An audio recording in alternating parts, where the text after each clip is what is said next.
Today I'm going to tell you about 31-year-old Hanan Qassemi's story from Gaza, Palestine.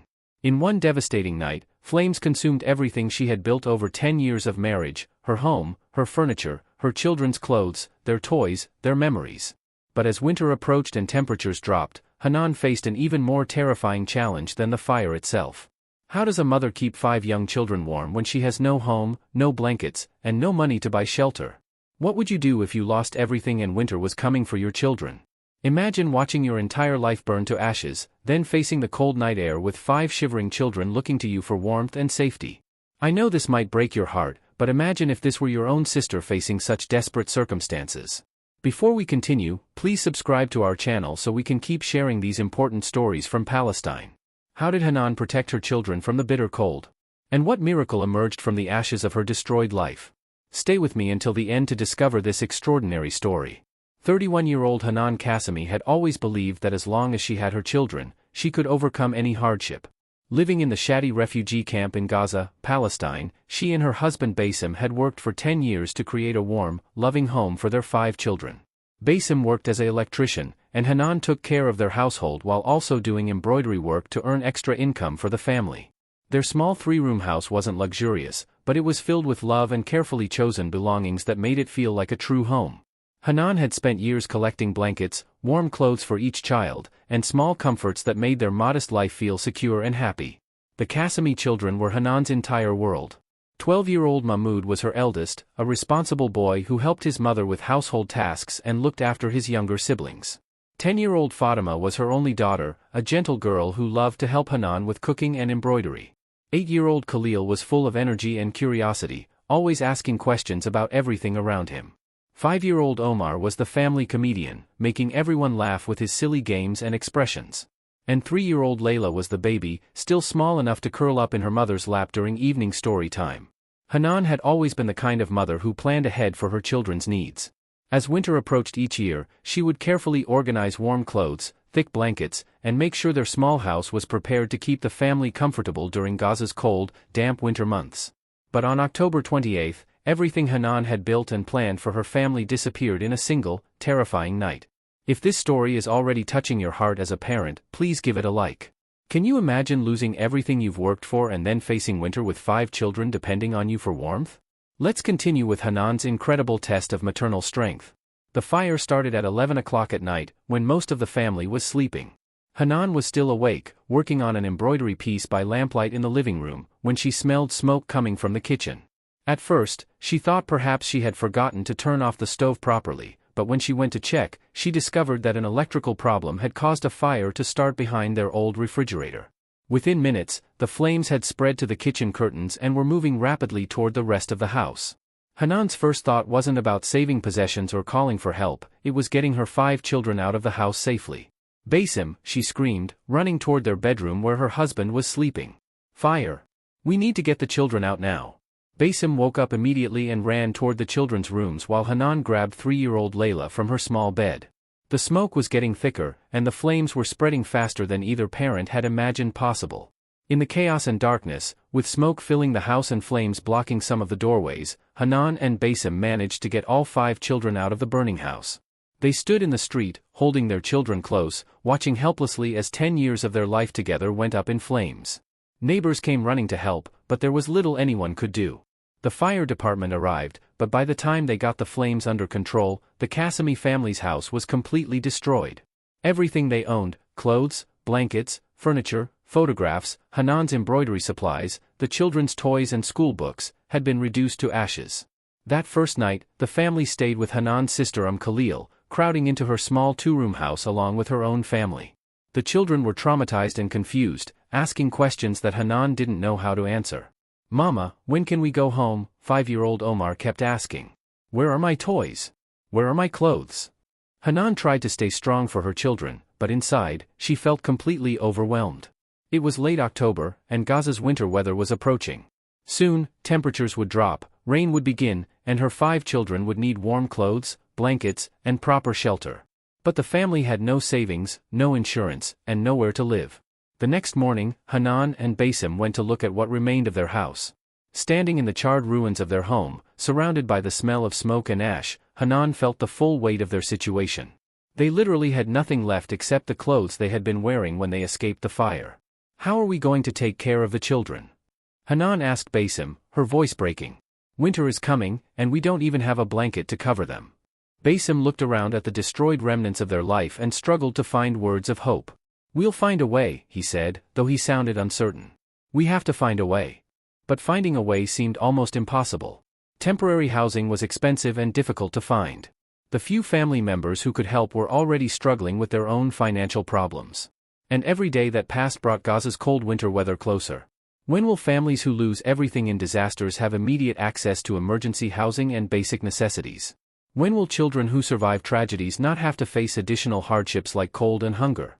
Every family deserves emergency support that ensures no child suffers from cold after already losing their home. For the first week after the fire, the family stayed crowded into Khalil's house, but everyone knew this couldn't be a permanent solution. Khalil's own family needed their space, and there simply wasn't room for 10 people in such a small house. Hanan began a desperate search for somewhere her family could live.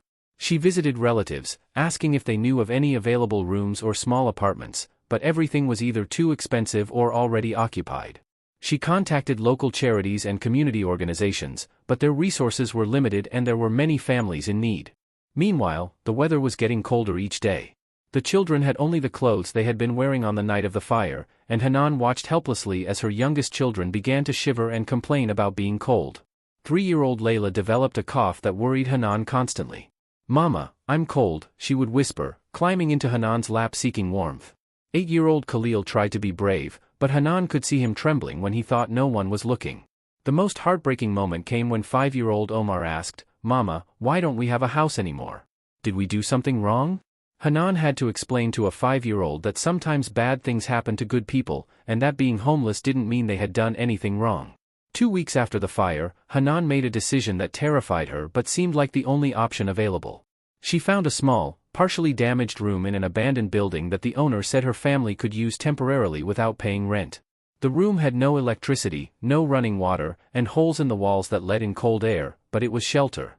"At least we'll have our own space," Hanan told Basim as they looked at the cold, empty room that would become their temporary home.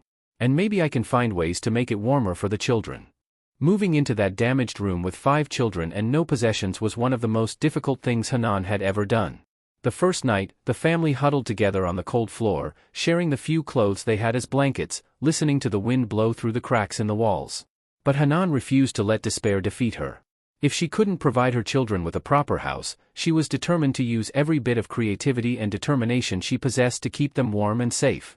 The next morning, Hanan began what she would later call her warmth campaign. She visited every neighbor, relative, and acquaintance she could think of, not asking for money, but asking for any old clothes, blankets, or materials that people might be willing to give away. Miriam, an elderly woman who lived nearby, gave Hanan several old blankets that were worn but still functional. Abu Khalil, who worked at a textile shop, brought her scraps of fabric that she could use to patch holes in the walls.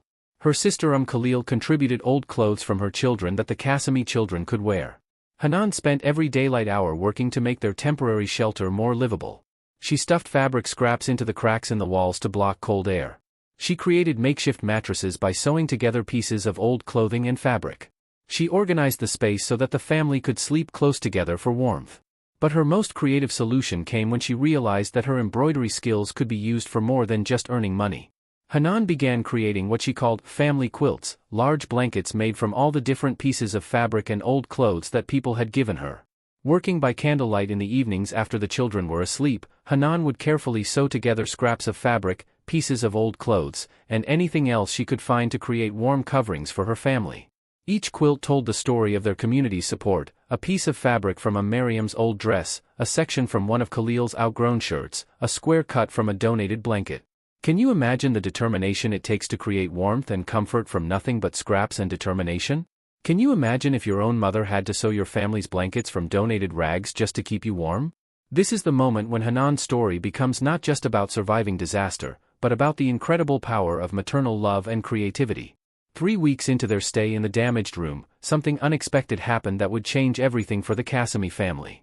Dr. Amira Hassan, a Palestinian social worker who had heard about Hanan's situation from mutual friends, came to visit the family in their temporary shelter. Dr. Amira was shocked by what she found: a determined mother who had somehow created a warm, organized living space for 5 children using nothing but donated scraps and her own ingenuity. The family quilts that Hanan had created were not just functional, they were beautiful examples of traditional Palestinian needlework. "Hanan," Dr. Amira said, examining the quilts that covered the sleeping children, "this isn't just survival, this is artistry. Have you ever considered that these quilts could be more than just family blankets?" Dr. Amira explained that she worked with an organization that helped Palestinian women develop businesses based on traditional crafts. "What you've created here, making beautiful, functional quilts from recycled materials, this could be a business that not only supports your family but helps other families in similar situations."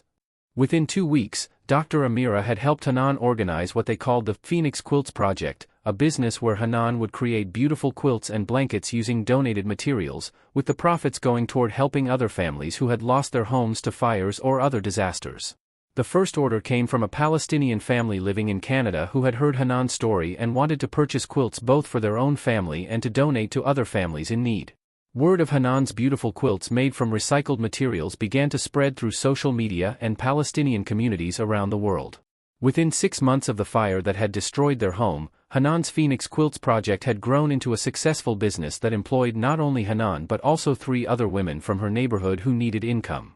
The business provided enough money for the family to rent a proper 2-bedroom apartment and begin rebuilding their lives. But perhaps more importantly, Hanan had discovered that her response to losing everything had given her a new purpose and a new way to help her community.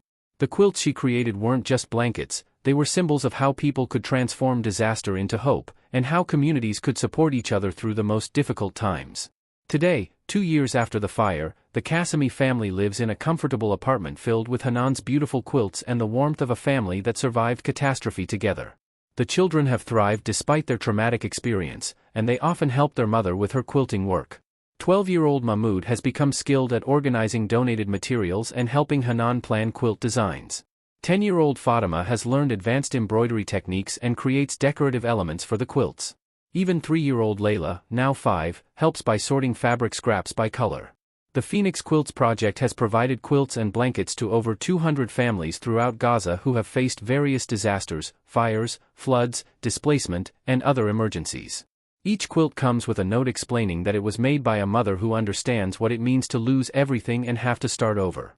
Hanan has also established a warmth bank, a collection point where people can donate old clothes and fabric, which are then transformed into quilts for families in need. The project has become a model for how communities can respond to disasters by turning donations into dignified, beautiful items that families can be proud to own. "The fire took away our house and our possessions," Hanan often tells the women who work with her, "but it couldn't take away our ability to love each other and help others." Sometimes losing everything teaches you that the most important things, love, creativity, community support, can never actually be destroyed. The Qasemi children have learned lessons about resilience and community that they will carry throughout their lives.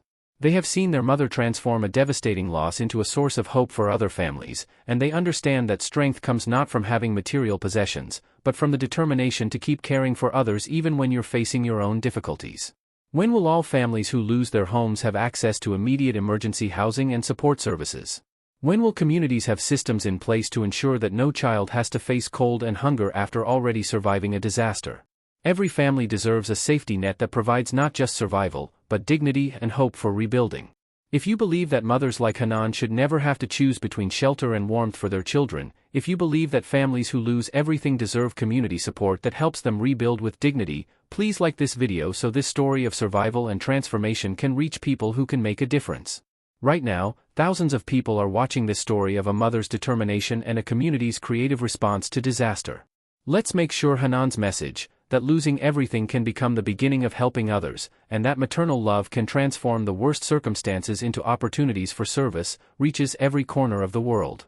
Can you imagine if your own family lost everything in a fire and had to face winter with nothing but donated scraps? Can you imagine if your own mother had to create warmth for you using only her creativity and determination?